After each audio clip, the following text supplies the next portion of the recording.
Welcome to Alien Whispers. If you enjoy the story, don't forget to like, subscribe, and leave a comment below. Now, let's dive into the story. Ethan Caldwell stood before the grand window of his palatial office, the polished metal floor cool against his bare feet. Beyond the glass, Eldoria gleamed like a vision from a fantastical tale.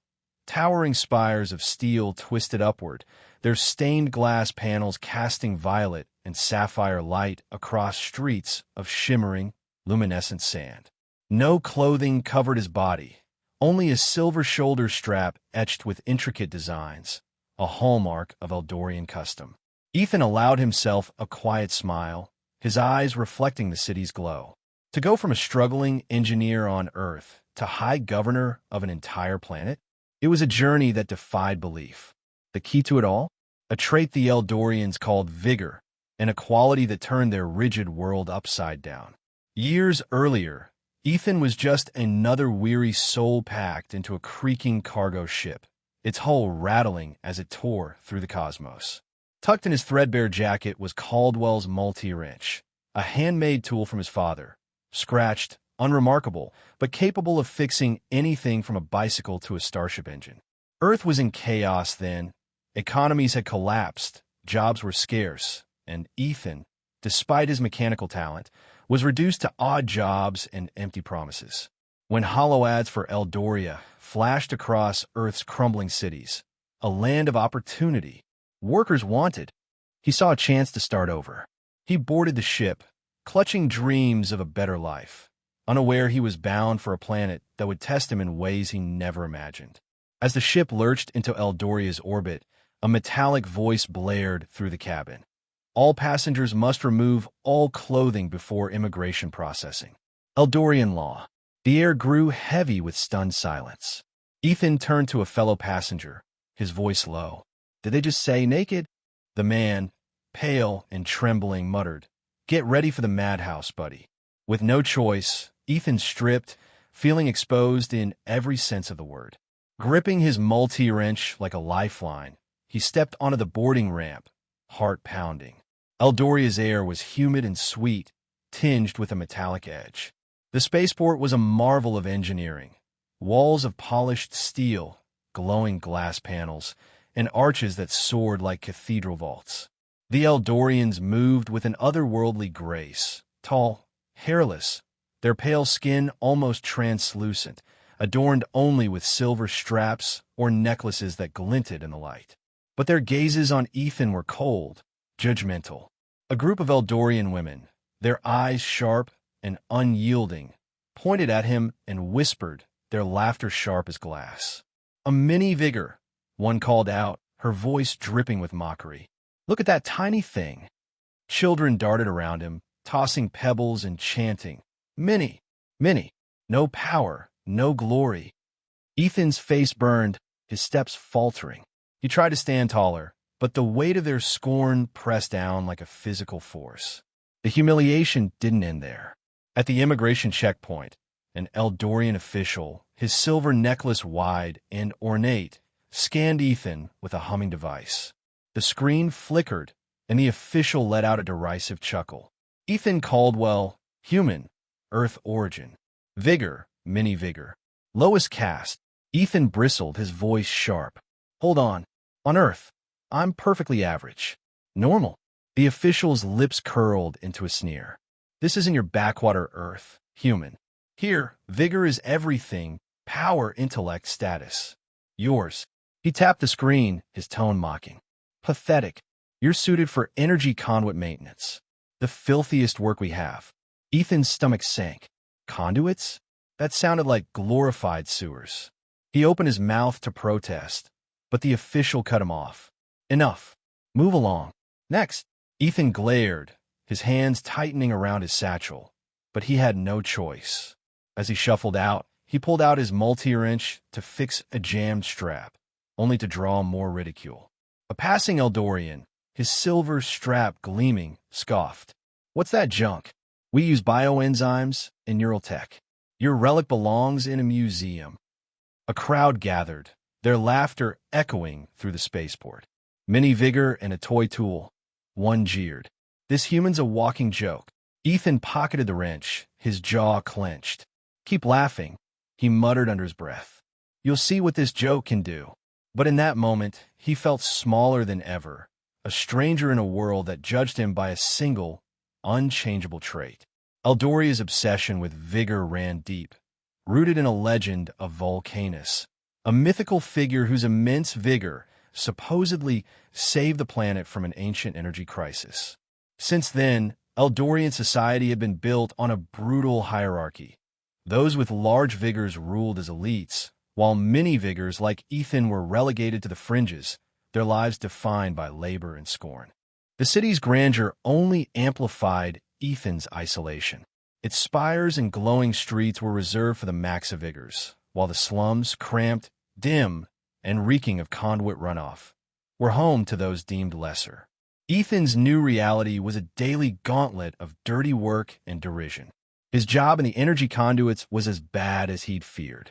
The tunnels were a labyrinth of dark, humid passages, their walls slick with glowing, sticky waste that clung to his skin. The stench was unbearable, a mix of metal and decay that no amount of scrubbing could erase. Worse than the work was the way Eldorians treated him. In the slums market, vendors turned away, muttering, "No service from minivigors." On the streets, women averted their eyes, their silence louder than words. Men, especially the maxivigors, were openly cruel. Lord Cedric Hawthorne, a high-ranking official whose vigor was the stuff of legend, was the worst. Cedric's airskiff often hovered above the slums, its sleek frame casting shadows over Ethan's hovel. "Still dreaming, minivigor?" Cedric called down, his voice laced with contempt. "You'll never rise above the muck with that pitiful thing." The crowd around him laughed, their jeers cutting deeper than any blade. Ethan's fists clenched, but he could only swallow his anger, retreating to his work. The scorn followed him everywhere. At a communal water station, a group of Eldorian laborers mocked him as he filled his flask. "Careful, minivigor," one sneered. "Don't drop your tiny tool in the water. It might drown." Their laughter rang out, drawing stares for passers-by. Even the children were relentless, scrawling "Mini equals nobody" on the walls near Ethan's apartment. Each insult chipped away at his resolve, making him question why he'd ever left Earth. The Multiwrench, his father's pride, felt heavier in his pocket, a reminder of a world that valued skill over appearance. Yet amid the darkness, a glimmer of hope appeared. Lydia Morrow, his neighbor in the slums, was the only Eldorian who saw him as more than a punchline. Lydia's large, luminous eyes and soft, pale skin were striking, but Eldorian standards deemed her unappealing for lacking a metallic sheen. Their first exchanges were tentative. "Long day?" she'd ask. "If you call waiting and glowing sludge a day," he'd reply. But over time, their talks grew longer, their laughter easier. Lydia's kindness was a lifeline, a reminder that not all of Eldoria was cruel. One evening, after a particularly brutal shift, Ethan trudged home, his body aching and his spirit bruised from yet another round of taunts. Lydia stood at his door, holding a flask of energy nectar. "You look like you could use this," she said, her smile warm. "Come in." Lydia's apartment was small but inviting, lit by glowing curtains and delicate metal lanterns. They sat together, sharing nectar and stories. Ethan spoke of Earth's machines, of fixing engines under open skies. Lydia described Eldoria's glittering cities and the weight of its caste system. She admitted she'd been expelled from an elite academy for challenging the vigor hierarchy. "It's nonsense," she said, her voice firm. "A person's worth isn't measured by that." Ethan grinned. "On Earth, you'd be a hero for saying that. And honestly, you're prettier than any Max Civigor's trophy." Lydia blushed, and in that moment, Ethan felt a spark, a connection that made Eldoria's cruelty seem a little less heavy. The soft glow of metal lanterns bathed Lydia's small apartment, casting golden flickers across the walls draped in luminescent fabric. Ethan sank onto a cushioned bench, the sweet tang of energy nectar warming his throat as he sipped from the flask Lydia offered. The grime of the energy conduits still clung to his skin, but here, in this quiet haven, The weight of Eldoria's scorn felt lighter. Lydia sat across from him, her large eyes catching the light like twin moons, her silver necklace glinting with every tilt of her head. Their conversation flowed effortlessly, Ethan recounting Earth's chaotic beauty, the hum of engines under open skies, Lydia sharing tales of Eldoria's glittering cities and the suffocating rules that bound them. As the hours slipped by, their words grew softer, their glances longer. Lydia's laugh, bright and unguarded, stirred something in Ethan, a warmth he hadn't felt since leaving Earth. When their hands brushed, a spark seemed to leap between them. She leaned closer, her breath warm, and Ethan met her halfway. Their kiss was tentative at first, a question, then deepened into an answer, urgent and full of unspoken longing. The world narrowed to the two of them, the lantern's glow blurring at the edges. But as their closeness grew more intimate, Lydia suddenly pulled back, her eyes wide with astonishment. "Ethan, what is that?" Ethan froze, his heart hammering. "What? Did I do something wrong?" Lydia's gaze was fixed downward, her voice trembling with disbelief. "Your vigor, it's different." Ethan followed her eyes, realizing his vigor, now activated, was larger and firmer than its usual mini state. His face flushed, and he scrambled for words. "Oh, it's okay, Lydia. This is normal for humans. When we're excited, it changes." Lydia's jaw dropped, her stare unwavering, as if Ethan had just unveiled a galactic secret. "Changes? Eldorian vigors don't do that. They're fixed, big or small, no surprises." She leaned closer, her curiosity overtaking her shock. "How does it work?" Ethan rubbed his neck, chuckling nervously. "It's just biology. Emotions, attraction, it triggers a response. Nothing magical." Lydia shook her head, still staring. "Nothing magical? Ethan, that's extraordinary. What's it for when it's like that?" Ethan took a deep breath, choosing his words carefully. "On Earth, a vigor like this is for connecting with a woman's ether. It's slow, gentle, about sharing something meaningful. Both people feel it." Lydia's eyes widened further. "Connecting? You mean it goes inside the ether?" Ethan nodded, his cheeks warm. "Yeah, but it's not just physical. It's intimate, emotional, a way to be close." Lydia covered her mouth, her voice a mix of awe and disbelief. "Inside? Emotional?" She hesitated, then lowered her voice, almost whispering. "Eldorian men don't do that. They just—" She made a quick, awkward gesture, her fingers mimicking a brisk motion. "They rub their vigor against the ether. It's brief, mechanical, over in moments. No one talks about feeling anything." Ethan couldn't suppress a laugh, the image too absurd. "Rub? Like polishing a table? That's it." Lydia nodded, her cheeks pink with embarrassment. "It's not exactly memorable." Ethan leaned closer, his smile soft but confident. "On Earth, it's different. We take our time. It's like a dance where both people matter. It's about connection, not just getting it done." Lydia stared at him, her expression a blend of fascination and nerves. "A dance? That sounds incredible. And daunting. That whole vigor inside? Really?" Ethan nodded, his voice steady. "Really, but only if both want it. It's about trust." Lydia sat back, processing the idea. "Trust," she murmured. "Eldorians don't think like that. It's just obligation." She looked at Ethan, her eyes bright with a mix of curiosity and courage. "Could you show me? The human way?" Ethan's heart skipped, but her sincerity was unmistakable. He reached for her hand, his touch gentle. "Only if you're sure. It's about both of us." Lydia nodded, her smile shy but resolute. With care and patience, Ethan guided her through a moment that transcended the cold mechanics of Eldorian custom. When it was over, Lydia lay beside him, her breath uneven, her face glowing with wonder. "That was like touching the stars," she whispered. Ethan smiled, brushing a strand of hair from her face. "Told you, it's a dance." Lydia laughed softly, her voice tinged with awe. "I want to visit Earth someday, or maybe just stay here with you." The next morning, Lydia, still dazed by the experience, couldn't resist confiding in a friend from the slums. "You won't believe this," she said, her eyes wide. "His vigor grows. And the way humans do it, it's not just rubbing, it's magical." Her friend gasped. The story too astonishing to keep quiet. By midday, whispers of the human with the transforming vigor had spread through the slums, then beyond, rippling across Eldoria's gleaming streets. Women who once ignored Ethan now gathered outside his apartment, their murmurs a mix of curiosity and excitement. "Is it true?" one asked. "His vigor changes?" Ethan, opening his door to fetch water, froze at the sight of a dozen women holding makeshift signs.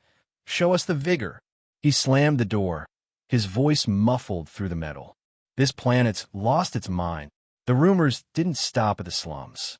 They reached the ears of Dr. Eleanor Vance, a scientist shunned by Eldoria's elite for her outspoken criticism of the vigor system.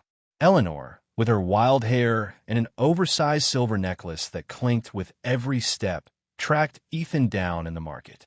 "I hear your vigor defies our science," she said, her eyes gleaming with intellectual hunger.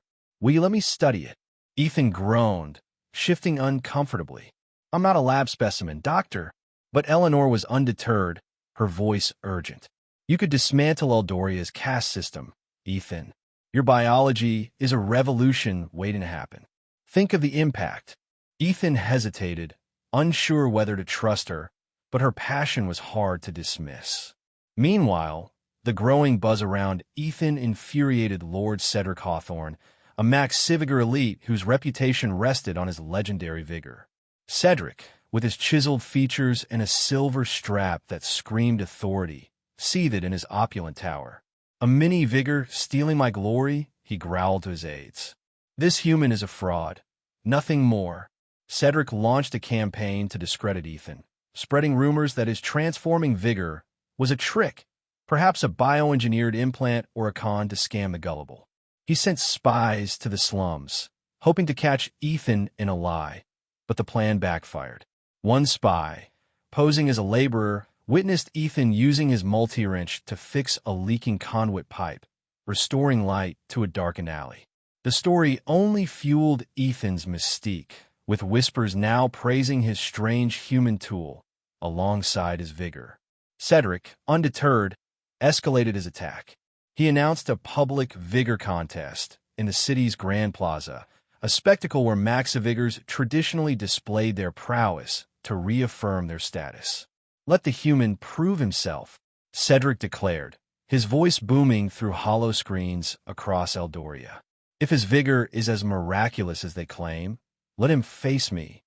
The slums erupted in chatter, some mocking Ethan's inevitable defeat, others intrigued by the possibility of an upset. Ethan, hearing the challenge while cleaning conduits, shook his head. "A contest? For that? No way." But Cedric's taunts, "Cowardly mini-vigor," echoed through the streets, broadcast on every public screen. The pressure mounted, and Ethan felt the weight of 1,000 eyes. Back in the slums, Ethan's life grew increasingly chaotic. The crowd outside his apartment swelled, now including men who eyed him with suspicion and women who giggled behind their hands. One bold Eldorian woman slipped a note under his door. "Show me the human dance." Ethan crumpled it, muttering, "I need a vacation." Even his work in the conduits became a spectacle, with laborers pausing to whisper about his secret. During a routine repair, Ethan's multi-wrench slipped from his hand, clattering into a conduit's glowing sludge. As he dove to retrieve it, the pipe shuddered, spewing a fountain of waste that drenched him head to toe. The laborers roared with laughter, one shouting, "Even his tool's as useless as his vigor." But Ethan, undaunted, used the wrench to seal a hidden crack, preventing a flood that could have swamped the slum. The laughter died, replaced by murmurs of respect. "Maybe he's not so many," one laborer muttered. Lydia, sensing Ethan's growing stress, became his anchor. Over nightly talks, she shared her own struggles, her expulsion from the academy, her defiance of Eldoria's norms. "You're not alone," she told him, her hand on his. "They laughed at me too, but I kept going. You can do this." Ethan squeezed her hand, grateful for her strength. I don't want a contest, he admitted. But Cedric's making it impossible to ignore. Lydia's eyes flashed. Then show them. Not just your vigor. Show them you. Eleanor, meanwhile, saw Ethan's predicament as an opportunity. She invited him to her underground lab, a cluttered maze of humming machines and glowing vials. Your vigor isn't just a quirk, she said, pointing to a hollow chart of human biology. It's proof that Eldoria's system is flawed. Help me prove it, and we can change everything. Ethan, still wary, noticed a prototype energy device on her workbench, a compact reactor that could power the slums. Fix this, Eleanor challenged, and I'll back you against Cedric. Ethan picked up his multi-wrench, a spark of determination in his eyes. The stage was set, and whether he liked it or not, Ethan was about to become Eldoria's most unlikely hero. The air in Eldoria's grand plaza hummed with anticipation, a sea of pale Eldorian faces stretching beneath the towering steel spires that framed the city's heart. Glowing hollow screens floated above, broadcasting every detail to the masses. The Vigor contest, announced by Lord Cedric Hawthorne, had drawn thousands, their murmurs a mix of skepticism and curiosity. Ethan Caldwell stood at the plaza's edge, his bare skin prickling under the weight of countless eyes, his silver shoulder strap glinting faintly. Beside him, Lydia Morrow squeezed his hand, her luminous eyes steady with resolve. You don't have to prove anything to them, she whispered. But if you do, show them you. Ethan nodded, his jaw tight. He wasn't here for glory, but Cedric's taunts, cowardly minivigor, had left him no choice. Today, he'd face the man who'd made his life a mockery. Across the plaza, Cedric stood on a raised platform, his chiseled frame radiating arrogance. His silver strap gleamed like a crown, and his voice boomed through the hollow screens. People of Eldoria, this human claims his vigor is a miracle. I say he's a fraud. The crowd roared, some jeering, others chanting, Max Civigor! Max Civigor! Cedric's eyes locked on Ethan, a smirk curling his lips. Step forward, minivigor, and prove yourself, or crawl back to your conduits. Ethan's stomach churned, memories of the scorn he'd endured flashing through his mind. The children's chants of Minnie, the market vendor's cold shoulders, Cedric's airskiff looming over the slums. But Lydia's hand in his anchored him. He stepped onto the platform, clutching Caldwell's multi-wrench in his pocket, a quiet reminder of who he was. The Eldorian Council, draped in ornate silver necklaces, presided over the event. Their leader, a stern woman named High Arbiter Vera, raised a hand for silence. This contest will test the human's claims, she declared. Our sacred device will measure his vigor's potency. If he fails, he will be banished. A massive machine, its surface pulsing with blue light, was wheeled onto the platform. The crowd leaned forward, their anticipation palpable. Ethan glanced at Dr. Eleanor Vance, who stood at the platform's edge, her wild hair barely contained by a silver band. She gave him a nod, her eyes gleaming with confidence. You've got this, she mouthed, clutching a hollow pad filled with her research. Cedric went first, striding to the machine with the swagger of a conqueror. He positioned himself, and the device hummed, its screen flashing a score that drew gasps from the crowd. Unprecedented, Vera announced. Lord Hawthorne's vigor is a beacon of Eldorian might. Cedric basked in the cheers, his smirk widening as he turned to Ethan. Your turn, human. Don't waste our time. Ethan's heart raced, but he thought of Lydia's words, of the dance they'd shared, of Earth's belief in connection over competition. He stepped forward, ignoring the crowd's snickers, minivigor's doomed, and closed his eyes, summoning memories of Lydia's smile. His vigor responded, activating in a way that made the machine screech. The screen flickered wildly, numbers climbing higher than Cedric's. The device sparked, then erupted in a shower of sparks, its circuits fried. The plaza fell silent, then exploded in chaos, gasps, shouts, even laughter. Vera's composure cracked, her voice trembling. This is unprecedented. The human's vigor surpasses all records. Cedric's face twisted in fury. Impossible. He's cheated. But Eleanor leaped onto the platform, brandishing her hollow pad. No cheat, she shouted. Human biology allows dynamic vigor response, unlike Eldorian rigidity. My data proves it. She projected charts into the air, showing human versus Eldorian physiology. The crowd, stunned, began to murmur in awe. Cedric, desperate to regain control, shoved past Eleanor. Lies! This minivigor is nothing. He lunged at Ethan, but Lydia stepped between them, her voice ringing out. Enough, Cedric. You're scared because Ethan's more than your precious vigor. The crowd's mood shifted, some nodding, others whispering about Lydia's defiance. Ethan, emboldened, faced Cedric. I didn't come here to play your games, he said, his voice steady. But if you want a real test, let's see who can actually do something for Eldoria. The challenge hung in the air, and the crowd leaned in, intrigued. Before Cedric could respond, a deep rumble shook the plaza. Holoscreens flashed red, broadcasting an alert. One of Eldoria's central energy reactors was overloading, threatening to plunge the city into darkness, or worse, trigger an explosion. Panic rippled through the crowd. Vera turned to Cedric. Lord Hawthorne, lead the repair. But Cedric hesitated, his expertise limited to posturing, not engineering. Ethan saw his chance. I can fix it, he said, gripping his multi-wrench. Vera raised an eyebrow, but nodded. Do it, human. Prove your worth. Guided by Eleanor's directions, Ethan raced to the reactor, a massive structure pulsing with unstable energy. Lydia and a small team of laborers followed, ignoring Cedric's protests. Inside, the air crackled with heat and warning sirens blared. Ethan climbed into the reactor's core, his multi-wrench a blur as he tightened valves and rerouted circuits. Sweat dripped from his brow, but years of fixing Earth's machines steadied his hands.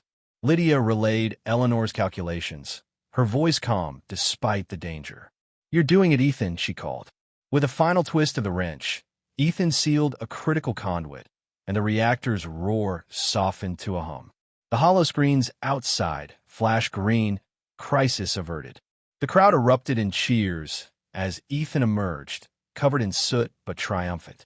Lydia threw her arms around him, and even Eleanor cracked a rare smile. Vera approached, her expression a mix of respect and disbelief. Human, your actions and your vigor have proven you extraordinary. By council decree, you are named High Governor of Eldoria. The plaza roared, chants of Ethan. Ethan, drowning out Cedric's sputtered objections. Cedric, humiliated, slunk away, his airskiff vanishing into the city's spires. Ethan's new life began in a palatial office overlooking Eldoria's glowing streets. The silver strap he wore now bore the governor's seal, but he kept his multi-wrench close, a symbol of his roots.